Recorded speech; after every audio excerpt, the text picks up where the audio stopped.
Welcome, baseball fans, to this edition of State of MLB. We're covering baseball news for this past week. And the latest thing in the news is obviously the biggest thing in the news, the restart. Baseball is looking at targeting a July 4th of July start.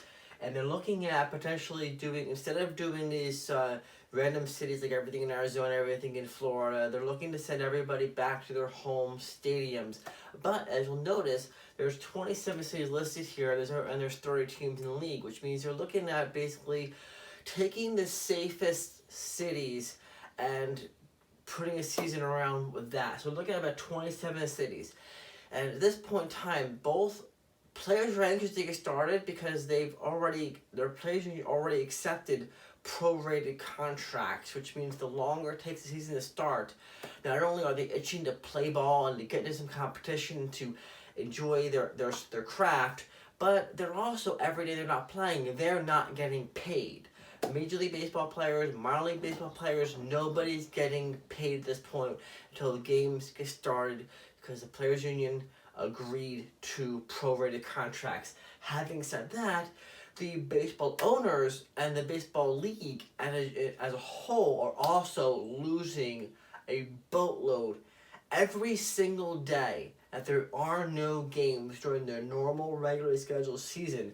The league, not the owner, not so much the owners as much as the league as a whole, is losing $27 million a day in expenses.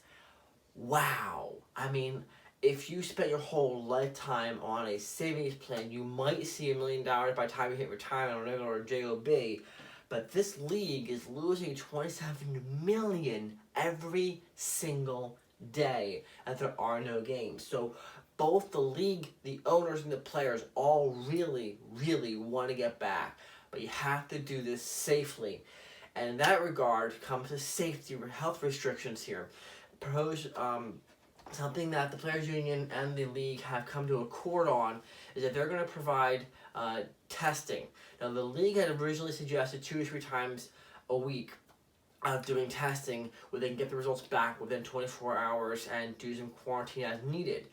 What the players have commented on is that they would be willing to accept even daily testing if it could remove some of the other restrictions. For example, they shut down health equipment, recovery equipment, the ability to utilize various things with the facilities within the stadiums to help them recover after games, help them prep before the games, and those are all things that they're all considering to be a major problem with trying to go to the season. If you go through a full game and you need to heal some muscles, rest some muscles, get some therapy, whatever it is, to get ready for the next day, and you all of a sudden can't exercise, can't work out, can't get those buffets, can't utilize the equipment or the medicines or what have you, that causes a big problem for the players. They're trying to figure out a way to navigate that, and they commented about how if everybody's being tested every day and the tests come back negative, why can't we you can't get a virus when one doesn't exist. Let's resume normal baseball activities, not the new normal, but the original normal.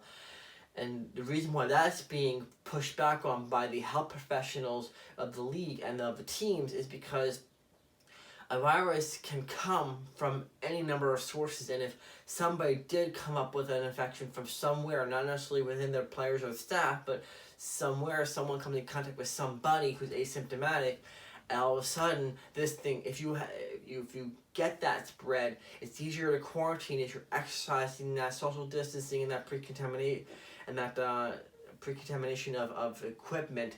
That if that does occur, okay, great, you've isolated the issue, you've done everything possible to prevent everyone else. Whereas if somebody's asymptomatic gets it in somewhere, somebody, then all of a sudden they have it and they're giving it around, it spreads like wildfire. I totally understand their concerns, and that's something that the health professionals and the players are going to have to figure out a way to negotiate around. Either way, the safety of the players, safety of the families, safety of the fans, safety of everybody is obviously the most important thing, and the players and owners all recognize this. So we'll see how that pans out in their continued negotiations, but they're hoping to start by July 4th and finally getting the baseball season going. Now, one benefit of the long delay to the season, although the season itself is not really a benefit for starting late, but one thing that helps some players, not all of them, is that those who would have started the season on the DL with back injuries, shoulder injuries, foot injuries, groin injuries, whatever kind of injuries they're trying to heal from, is that this extra delay in the start of the season could potentially allow them to start the season at full strength and even be on the opening day roster. So some teams who are impacted by the health and injury bug from their players would potentially be able to slide everyone back into their regular rotation opening day. It's an ancillary benefit because these teams were fully prepared to go into the season without these players and get the season started on a regular, normal date back in March, April.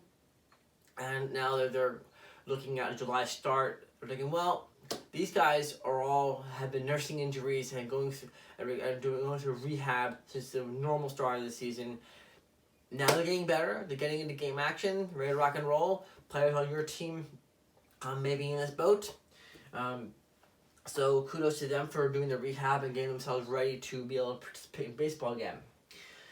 Some of the news around the league regarding how the lockdowns have been affecting teams is the Chicago Cubs were infamous when the quarantine hit and the shutdown of the spring training, in stating that they were going to keep their players on payroll. And everyone admired them and cheered them and everything else for allowing the staff and the stadium workers and all those who, without games, didn't have jobs, to enable them to continue to receive paychecks and work that on the back end.